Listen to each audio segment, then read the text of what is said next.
what you want, 'cause a pirate is free. You are a pirate. Alors, petite vidéo improvisée. En général, je prépare. Là, j'avoue que j'ai rien préparé. Je voulais juste te parler, te faire un petit bilan des ventes de ma première formation. Ma première formation sur YouTube. Alors, petite précision avant, j'avais utilisé la technique de la réduction. J'avais proposé une réduction de 30% pour les premières ventes, pour les plus rapides, qui a duré environ 5 jours. Et je t'avoue, alors en toute transparence, tu vas voir que je vais être très transparent dans cette vidéo. Je vais en tout cas m'efforcer de l'être. Donc je relance cette réduction, la même, pendant 5 jours. Donc 30% de réduction. Si tu n'as pas encore acheté la formation, vas-y, n'hésite pas. Je reviens juste après sur cette technique de la réduction pour t'en parler un petit peu plus. Alors donc je vais te dire combien de ventes j'ai fait donc sur une semaine, sur la première semaine, et combien ça m'a rapporté. Alors avant ça, je voudrais te parler juste du fait de l'importance d'avoir des abonnés qualifiés. Moi, j'ai environ 20 000 abonnés sur ma chaîne. Est-ce que tu penses que les 20 000 sont qualifiés? Eh bien, la réponse est non, clairement non. Il y a une technique simple pour voir si tes abonnés sont qualifiés ou non, ou pour voir en tout cas la proportion d'abonnés qualifiés sur ton nombre d'abonnés. C'est tout simplement, tu prends les vidéos de ton dernier mois environ, du dernier mois qui vient de s'écouler, et tu fais la moyenne du nombre de vues par vidéo. Et moi, si tu regardes sur ma chaîne, la moyenne du nombre de vues est d'environ de 2000 vues, on va dire 2000 vues, hein, de façon peu précise, ce qui correspond à 10% de mon nombre d'abonnés. Parce que moi, tu sais, peut-être, il y a quelques mois, j'ai fait une sorte de mini buzz, on va dire, ce qui m'a rapporté pas mal d'abonnés. Mais c'est des abonnés, pour la plupart, qui se sont dit « Oh, c'est une vidéo cool ce qu'il a fait, c'est cool ce qu'il fait, je m'abonne ». Sans chercher à continuer, sans chercher à vraiment comprendre quelle était ma thématique, quelle était ma façon de faire mes vidéos, ma façon de penser. Il y a d'ailleurs pas mal de gens qui m'ont dit hey, « tous les abonnés que tu as eu, ils ne sont pas qualifiés ». Alors, nuance, hein, c'est faux. Moi, j'essaie de voir le verre à moitié plein. Ça m'a quand même rapporté cette histoire des abonnés qualifiés. Hein. Puis ça m'a donné de la visibilité sur YouTube. Donc, pour rien au monde, je changerai. Je suis content d'avoir eu ce mini buzz. Et je le souhaite à tout le monde d'ailleurs d'avoir ce genre de petit moment de gloire entre guillemets. Donc ce que je veux dire ici, c'est que l'indicateur le compteur d'abonnés, c'est un chiffre, ça ne veut pas dire grand chose, c'est pas forcément pertinent. Là pour le coup, le nombre de vues est plus important, le nombre de vues moyen par vidéo, et encore une fois d'une façon récente, sur une période récente. Donc tu te bases sur le dernier mois qui s'est écoulé, et tu te rends compte que moi c'est 10% environ de mon nombre d'abonnés. Donc pour moi, j'ai 10% d'abonnés qualifiés. Au-delà de ça, si tu fais une vidéo de vente, tu ne vas pas avoir 2000 ventes. Tu ne vas pas avoir 10% de ton nombre d'abonnés qui vont acheter ta formation. Enfin, idéalement, c'est ce qu'on recherche, mais ça n'arrive pas. Sur ces 10%, tu vas encore avoir un pourcentage très, très minime de personnes qui vont acheter tes produits, acheter ta formation. Alors moi, pour te dire, sur une semaine, j'ai eu environ une quinzaine de ventes. Bon, on va arrondir, on va dire 20, comme ça fait un chiffre rond. 20 ventes, c'est-à-dire 1 pour 1000. 1 pour 1000 sur le nombre d'abonnés total de la chaîne. En gros, pour 1000 abonnés, il y en a un qui achète. Tu vois que c'est pas énorme non plus. Et pour le coup, je te parlais des abonnés qualifiés, donc qui sont pour moi environ de 10% du nombre total d'abonnés. Eh bien, ça fait 1%. 1% de mes abonnés qualifiés ont acquis la formation. Alors après, ça serait intéressant de savoir, je ne sais pas, je n'ai pas encore assez de recul pour ça, mais il faudra que je le teste, si ces achats ont eu lieu grâce à la réduction de 30% que j'ai proposée. Ou alors tout simplement, ce sont des abonnés fidèles et ils croient en ce que je fais et ils se sont un peu jetés sur ma formation sans vraiment chercher à en savoir plus. Mais je pense que la réduction a vraiment joué. Alors ça peut être considéré comme une technique de manipulation, c'est clairement une technique marketing, hein, la réduction. À partir du moment où tout est dit, où l'acheteur potentiel a les clés et est au courant de tout, il n'y a pas de problème. Voilà, c'est une technique comme une autre de proposer une réduction. Et je le referai hein, d'abord, et c'est pour ça que je le retente maintenant, parce que je constate que ça a bien marché. Donc je le refais pendant 5 jours. Pendant 5 jours, tu as de nouveau la réduction. Au-delà de 5 jours, bon, bah, c'est terminé, hein, on arrête. Mais en tout cas, donc c'est mon premier conseil. Si tu décides de faire de la vente sur YouTube, de vendre des produits, des formations, j'ai envie de dire, propose une réduction. Et une bonne réduction, tu vois, là je propose 30%, j'exclus pas le fait de proposer 50% de réduction à la prochaine, pendant quelques jours. La fidélisation du client, c'est quelque chose que je trouve essentiel. Voilà, j'essaie de vraiment beaucoup de travailler dessus. Mon but, c'est pas d'être millionnaire, je m'en fous d'être millionnaire. Je souhaite bien vivre, certes, comme tout le monde, hein, on va pas se le cacher, mais millionnaire pour moi, je pars du principe que plus t'as de thunes, plus t'en veux. Donc je cherche pas à être riche, tu vois, riche. Encore une fois, ça dépend de ce qu'on appelle riche. Tu vois, j'aurais pu me dire, oh là là, toutes ces 30% x 15 x 20 là, j'aurais pu gagner beaucoup plus d'argent en fait si j'avais pas mis cette réduction. C'est des choses on peut pas anticiper, on peut pas savoir. Et moi, je suis très content de favoriser les gens les plus rapides à passer à l'action, j'ai envie de dire. Voilà, je trouve ça normal, c'est de la fidélisation de gens qui sont prêts à investir, à prendre un risque. Donc je continuerai à procéder à cette fidélisation. Donc je t'ai dit que j'avais fait, on va dire, entre 15 et 20 ventes. En termes de chiffre d'affaires, ça m'a rapporté environ 900 €. Voilà.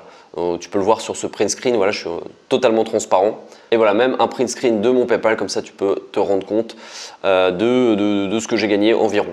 Et donc, pour revenir 2 petites secondes à ce graphique, tu vois clairement qu'il y a un gros pic d'achat au début et qu'après ça s'effondre totalement. Voilà, c'est au lancement que ça marche le mieux, c'est normal. Tu trouves peut-être que je suis trop transparent, j'espère pas en tout cas, mais si tu penses que je le suis, c'est juste que j'en ai un peu marre en fait de tous ces mecs, je dis tous ces mecs parce que c'est essentiellement des mecs, qui te balancent, qui gagnent 10 000 € par semaine sans balancer aucune preuve, aucun relevé de banque, aucun PayPal. Voilà, après je comprends, c'est quelque chose de privé, on n'est pas censé tout révéler.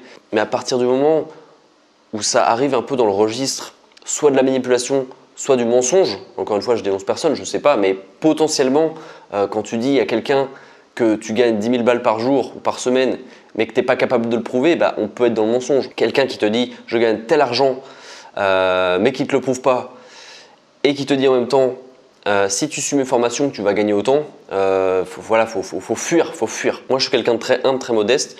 Je viens d'arriver sur le marché il y a quelques mois. J'ai eu peut-être de la chance, certains diront. Moi, j'appelle ça une opportunité. Mais je veux être transparent avec toi. Je veux pas être comme ce genre de personnes qui te disent, qui te vendent du rêve, quoi. Qui te font croire des trucs qui n'arriveront jamais. Comme le blog, quoi. Si tu vois des formations pour faire du blog qui coûte 1500 balles en 2017, mais fuis, c'est à fuir parce que tu n'arriveras même pas à rentabiliser ces 1500 € ou ces 2000 €. Si on te propose la même formation pour, je sais pas, pour 50, 100 balles, moi je dis pourquoi pas, c'est pas énorme 100 balles. Mais étant donné que le blog c'est quelque chose qui est clairement en perte de vitesse, mais même plus que ça, enfin, qui s'est carrément essoufflé. L'apogée du blog, c'est 2005, 2008, 2010, on va dire. Depuis, le blog, je vais pas dire que c'est mort, mais faut pas espérer faire des miracles avec un blog. La vidéo marche beaucoup plus à l'heure actuelle. Faut vraiment miser sur la vidéo. Ou alors trouver des innovations en termes de format. Et donc, je pense que c'est important d'être transparent avec son audience, vraiment de pas se foutre de sa gueule, d'être honnête, voilà. Et donc mon troisième et dernier conseil, je te l'ai déjà dit, mais c'est de vraiment essayer de se nicher. Alors c'est un peu paradoxal parce que moi, tu vas me dire, je ne suis pas forcément niché, moi je fais du web marketing, il y a déjà plein de mecs qui font la même chose. Moi je me suis un peu niché plus sur la forme que sur le fond. Tu vois, j'utilisais un ton, alors pas dans cette vidéo, hein, je suis plutôt de ça dans cette vidéo, mais en général j'utilise un ton un petit peu décalé. Et la différence entre moi et mes compétiteurs, ou la plupart de mes compétiteurs, c'est que eux, ils s'adressent à une clientèle. C'est que eux, leur audience, c'est quarantenaire et plus. Voilà. Moi, je te dis clairement aujourd'hui, mon audience, je vise les jeunes en fait. 18-35 ans. Après, si tu as plus de 35 ans et que tu achètes mes formations, pas d'inquiétude, ça te servira aussi. Voilà. Mais en tout cas, le ton que j'utilise, c'est plus pour les 18-35 ans. Hein, je pense que ça se ressent. Alors, tu peux choisir de te nicher sur la forme aussi, comme je le fais. C'est plus compliqué, il faut vraiment se créer un univers particulier. Faut vraiment, faut être inventif, créatif, original. C'est peut-être une qualité que j'ai, d'avoir su me créer un univers. Tu vois, le web marketing lié à la piraterie, c'est quelque chose d'assez peu commun, mais j'ai su lier les deux et c'est quelque chose qui plaît notamment aux jeunes. J'ai reçu un mail récemment de quelqu'un qui me posait des questions justement sur YouTube, qui était satisfait de ma formation, donc c'était un bon feedback pour moi. D'ailleurs, les feedbacks, je suis preneur, hein, qu'ils soient positifs ou négatifs. Moi, la critique constructive, je suis ultra preneur, il n'y a pas de souci. Donc je serai toujours open à une critique constructive, même si c'est négatif, même si c'est un feedback négatif. Voilà, je suis toujours dans l'amélioration, donc il n'y a pas de souci.